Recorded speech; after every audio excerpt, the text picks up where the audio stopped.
Halo teman-teman, perkenalkan namaku Intan Sanuba Sabrina dengan NIM 234101040005.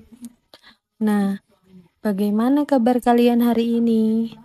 Semoga kalian semua dalam keadaan sehat, bahagia, dan tentu saja semangat untuk belajar hal baru. Hari ini kita akan memulai sebuah petualangan yang seru sekali. Kita akan belajar tentang sesuatu yang membantu kita mengenal dunia, menemukan arah, dan menjelajahi tempat-tempat baru tanpa harus benar-benar pergi ke sana. Yap, hari ini kita akan belajar tentang peta. Peta bukan sekedar gambar di atas kertas ataupun layar handphone, tapi jendela untuk melihat dunia. Dengan peta kita bisa tahu di mana letak rumah kita, sekolah kita, bahkan tempat-tempat menarik di seluruh dunia. Keren bukan? Coba sekarang teman-teman perhatikan. Kalian sadar tidak kalau saat ini kalian sedang berdiri di satu titik kecil di bumi ini? Setiap langkah yang kita ambil, setiap perjalanan yang kita lakukan, semuanya terjadi di permukaan bumi yang luas ini. Nah, sebelum kita lanjut lebih jauh, mari kita lihat dulu apa tujuan belajar kita hari ini. Ada 3 hal utama yang akan kita pelajari bersama. Yang pertama, kalian akan mengetahui komponen-komponen yang ada di dalam peta. Kedua, kalian akan mengetahui perbedaan antara peta konvensional dan peta digital. Yang ketiga, kalian akan mampu menunjukkan letak kota, kabupaten, dan provinsi tempat tinggal kalian di peta. Jadi, di akhir pembelajaran ini, kalian akan menjadi ahli kecil peta. Tahukah kamu apa itu peta? Peta adalah gambar atau representasi dari satu wilayah di bumi. Peta membantu kita mengenali arah seperti utara, selatan, timur, dan barat, serta mengenal bentuk permukaan bumi seperti gunung, sungai, dan danau. Dengan melihat peta, kita bisa tahu batas-batas wilayah, memahami jarak antar tempat, dan merencanakan perjalanan kita dengan mudah. Bayangkan, kalau tidak ada peta, kita bisa tersesat loh.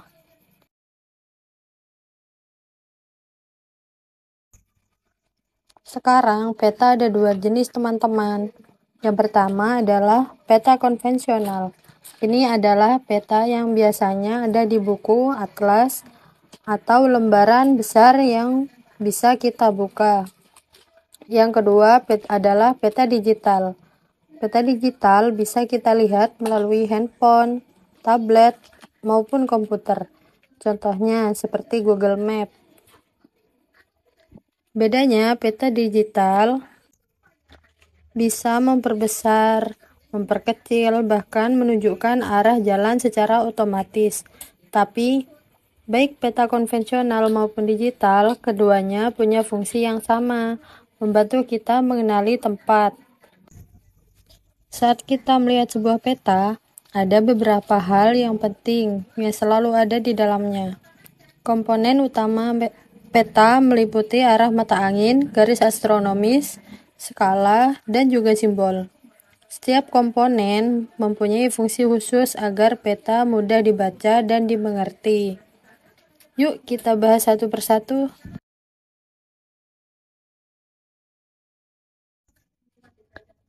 Arah mata angin digunakan untuk menunjukkan arah di peta. Ada 4 arah utama, yaitu utara, selatan, timur, dan juga barat. Utara biasanya ditandai dengan huruf N di bagian atas peta dan selalu menjadi acuan arah. Timur adalah tempat di mana matahari terbit, sedangkan barat adalah tempat matahari terbenam.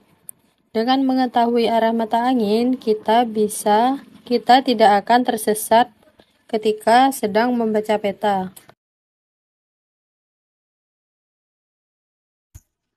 Selanjutnya ada garis astronomis, yaitu garis hayal yang membantu kita menentukan posisi suatu tempat di bumi ini. Garis astronomis terdiri dari dua jenis, yaitu yang pertama ada garis bujur dan garis lintang. Garis bujur membentang dari kutub utara ke kutub selatan, sementara garis lintang membentang sejajar dengan garis khatulistiwa. Dari dua garis ini, kita bisa tahu lokasi suatu tempat secara tepat seperti koordinat di peta dunia.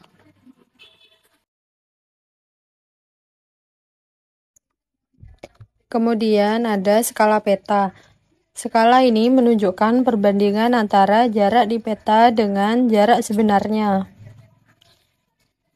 Contohnya, jika skala peta adalah 1:1000, artinya 1 meter di peta sama dengan 10 km di dunia nyata.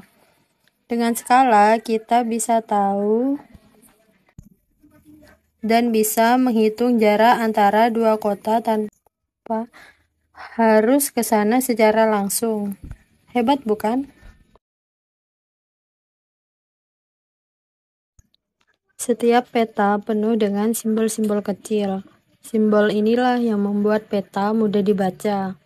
Ada simbol gunung, sungai, jalan raya, bandara, dan lain-lain. Misalnya, gunung biasanya digambarkan dengan segitiga kecil.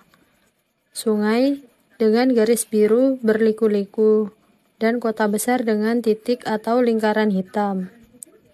Simbol berfungsi agar peta tidak penuh dari tulisan, tapi tetap mudah dimengerti. Biasanya di pojok peta ada legenda, yaitu keterangan arti dari setiap simbol yang ada di dalam peta. Sekarang, apa sih fungsi peta dalam kehidupan sehari-hari? Ada banyak sekali teman-teman. Yang pertama yaitu membantu kita menunjukkan lokasi suatu tempat.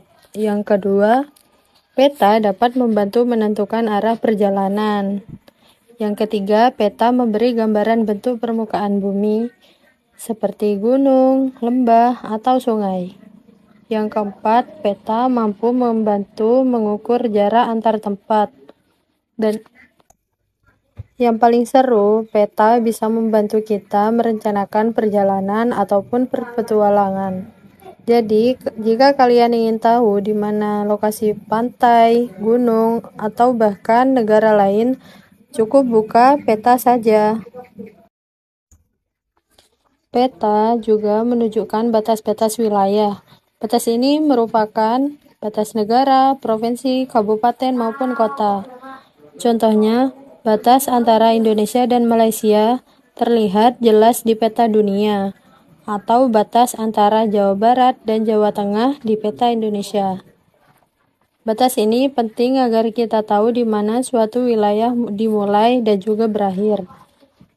Tanpa batas wilayah, kita akan kesulitan memahami pembagian daerah di bumi ini.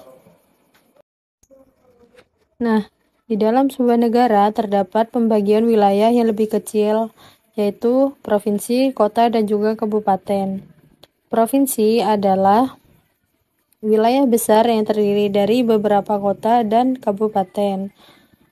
Kota biasanya lebih ramai dan padat penduduk, sedangkan kabupaten cenderung lebih luas dan banyak area pertanian. Misalnya di Indonesia ada Jawa Barat, Jawa Tengah, Jawa Timur, Sumatera Utara, dan masih banyak lagi.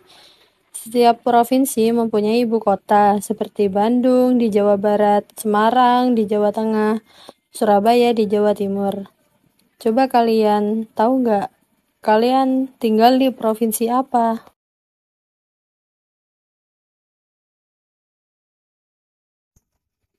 Nah, sekarang coba kalian pikir, kalian pernah pergi kemana saja? Apakah kalian pernah pergi keluar kota? Mungkin ada juga yang pernah ke pantai, ke gunung, atau ke taman wisata bersama keluarga. Atau mungkin ada yang setiap tahun mudik ke kampung halaman.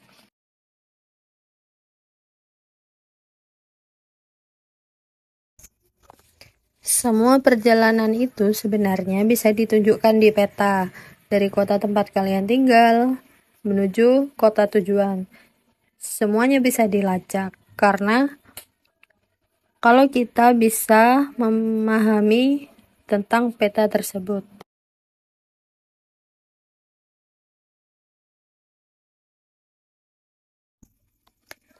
Nah, sekarang coba pikirkan tempat mana yang paling kalian sukai. Mungkin ada yang suka pantai karena bisa bermain pasir dan juga ombak. Atau juga ada yang suka gunung karena udaranya sejuk dan juga pemandangannya yang indah. Mungkin juga ada yang paling suka taman kota karena bisa bermain bersama dengan teman-teman. Sekarang, coba sebutkan 5 tempat yang paling berkesan yang pernah kalian kunjungi. Nanti kita bisa mencari bersama-sama tempat itu di peta. Kalian nanti akan kagum melihat betapa luas dunia ini, tapi semua bisa terlihat di gambar dan tergambar di sebuah lembar peta. Hanya selembar peta loh.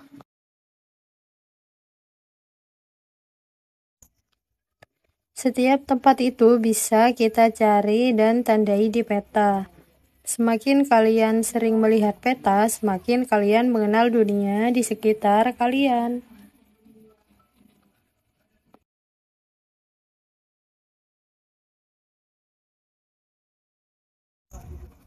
Sekarang coba renungkan sebentar, bagaimana sih caranya kita tahu di mana posisi kita sekarang berada? Dan bagaimana caranya kita tahu arah menuju tempat lain, seperti sekolah, rumah nenek, ataupun taman kota? Nah, jawabannya tentu adalah melalui peta. Peta dapat membantu kita memahami posisi kita dan arah yang harus kita ambil dan untuk sampai ke tujuan.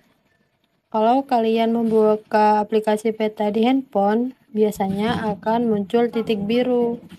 Nah, titik biru itulah yang menunjukkan posisi kalian pada saat ini.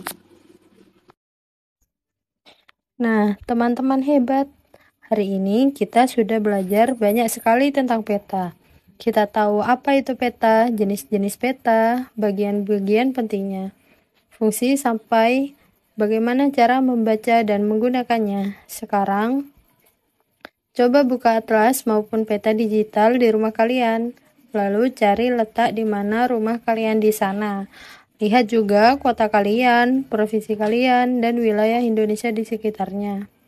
Dengan belajar peta, kalian belajar tentang dunia. Dan siapa tahu suatu hari nanti kita bisa menjadi penjelajah sejati yang berkeliling dunia.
Terima kasih sudah mendengarkan dan belajar bersama hari ini. Sampai jumpa di pelajaran berikutnya, dan jangan lupa, peta adalah kunci untuk mengenal dunia. Saya tutup. Wassalamualaikum warahmatullahi wabarakatuh.